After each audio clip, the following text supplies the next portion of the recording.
Julien Chapdelaine pour les fonds de recherche du Québec. Je suis actuellement au Salon d'Auto de Montréal avec Valérie Borde, journaliste scientifique depuis plus de 25 ans. Valérie, aujourd'hui, on est sur une scène, tu es là, tu es avec un chercheur de Polytechnique Montréal, tu parles de voitures autonomes devant des gens qui arrêtent, qui se lèvent, qui posent des questions. Mais qu'est-ce qui se passe? C'est un nouvel organisme, Centre Déclic, fondé grâce au Fonds de recherche du Québec.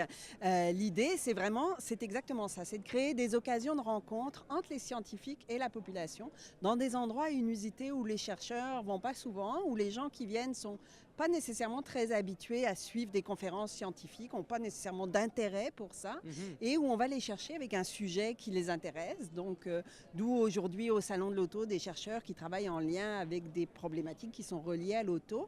Et l'expérience qu'on fait, c'est ce qu'on est capable d'attirer le public, de créer une vraie discussion entre les chercheurs et la population pour que chacun se comprenne mieux finalement, que les chercheurs puissent apprendre au travers de l'expérience avec Déclic à vulgariser puis à présenter leurs travaux de recherche au grand public, au très grand public, et puis que le très grand public puisse aussi avoir une idée de c'est quoi la recherche, qui les chercheurs, d'où ils sortent, qu'est-ce qu'ils font, à quoi servent nos sous finalement quand on finance de la recherche. Donc c'est un peu ça l'idée. Et puis d'avoir des conférences aussi avec un médiateur, une journaliste scientifique, un communicateur scientifique qui fait un peu l'intermédiaire parce que des fois, les chercheurs puis le grand public, ça se comprend plus ou moins bien dans un sens comme dans l'autre. Et le défi est comme double. Convaincre des chercheurs de venir se plier au jeu, parce que ça, c'est pas, je dirais, dans leur nature, parce qu'on leur demande souvent de dire leur savoir devant des pairs à des congrès scientifiques. Tu dois les convaincre et aussi convaincre les gens de s'arrêter et d'oser poser des questions. Donc, ce double rôle-là, c'est ton défi à toi, là. Oui, tout à fait. Honnêtement, c'est un exercice qui représente un très gros défi sur l'ensemble, mais je pense que c'est une expérience. Moi, j'ai vraiment la vision le Centre Déclic, c'est une expérience que ça vaut la peine d'essayer, parce que si ça se trouve, ça ne marchera pas, mais au moins, on le saura que ça ne marche pas. Ouais. Et l'idée, effectivement, alors les chercheurs, d'une part, ne sont pas très habitués, n'ont pas tant d'occasions de ça, de parler au grand public, ne sont pas nécessairement très outillés pour le faire non plus, ne sont pas tous à l'aise de le faire. Moi, je suis sur la scène avec eux tout le long. Donc, pendant la conférence, je les encadre, je les materne, je les rassure.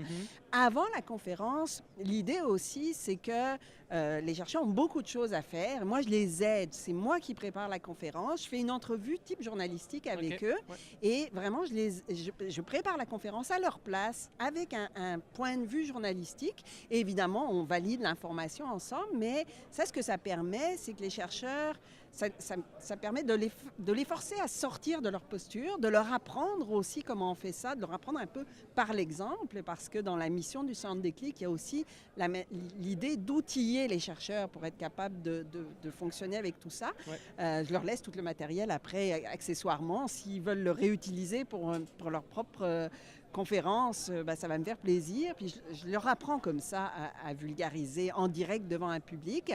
Le public, ça c'est mon travail d'animatrice, d'essayer de toujours repartir de la préoccupation des gens, par l'humour, par ce qu'on sait, de ce qui préoccupe les gens, par les signaux que les gens envoient. On le voit quand des gens ne comprennent pas ou quand il y a quelque chose qui les énerve, là. Puis c'est vraiment d'essayer d'amener les gens à verbaliser leurs questions, puis des fois de reformuler leurs questions, de les aider aussi à poser des questions, parce que c'est toujours impressionnant pour le public, je pense, de se retrouver face à un scientifique où on se sent toujours un peu niaiseux. Ouais. Alors que dans la réalité, c'est pas ça, là. Je veux dire, c'est pas parce qu'on n'est pas chercheur qu'on est niaiseux. On a des bonnes préoccupations comme humain. Tout le monde a droit à avoir des préoccupations, puis à se poser des questions. Puis il faut, je pense, on a un rôle comme communicateur scientifique aussi, puis comme monde de la recherche, à repartir des réelles préoccupations des gens, qui vont permettre aussi d'éclairer un peu les chercheurs sur c'est quoi les pistes. Puis ça, c'est ce qu'on fait aussi au travers de Déclic, c'est le côté expérience, où on fait remplir un petit questionnaire aux gens, puis on leur demande leur avis, non seulement sur l'expérience de suivre une conférence Déclic, mais aussi sur le sujet dont on traite. Donc, par exemple, aujourd'hui, on a parlé des voitures autonomes. Est-ce que vous aimeriez ça, être assis derrière un volant d'une voiture qui conduit toute seule? Mais ça peut permettre aux chercheurs aussi d'avoir une espèce de perspective sur ce que le grand public pensent de leur sujet, puis qu'est-ce qu'ils voient comme défi? C'est quoi les préoccupations des gens? Donc ça, je pense que c'est important.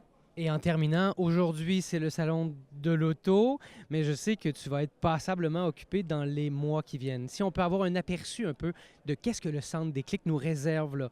Donc ici, on est au Salon de l'Auto. On va aller à l'exposition Manger, santé, vivre vert, qui est une exposition où on parle de saine alimentation, où là, on va aller parler avec une équipe de chercheurs qui travaillent sur la réglementation en lien avec la fraude alimentaire. Donc, essayer d'expliquer c'est quoi toutes ces questions de fraude, puis comment on fait les règles du jeu.